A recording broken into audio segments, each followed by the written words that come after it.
Guys, kumusta kayong lahat? Gagawa tayo ng kasaba na kakanin. Ito ang mga ingredients.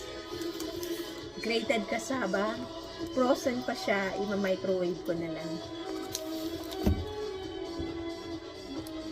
Coconut string, makapuno, coconut cream, and half cup of sugar. Umpisahan na natin. Lagyan natin half cup sugar.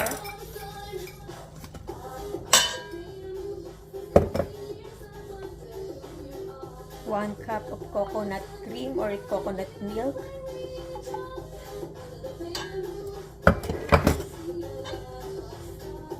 Mix natin.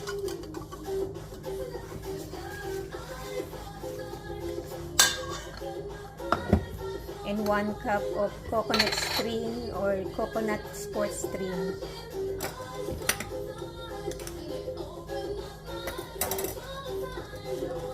Guys, yung pinagpigaan ko na kasaba, grated kasaba. Guys, papuno.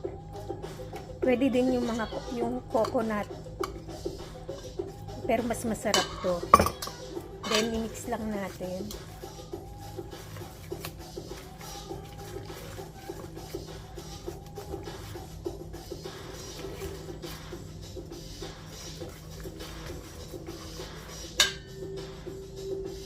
Melt natin yung asukal sa apoy, guys, hanggang maging matunaw siya. Guys, yung kinaramelalize na asukal, bubuhos na natin yung ingredients.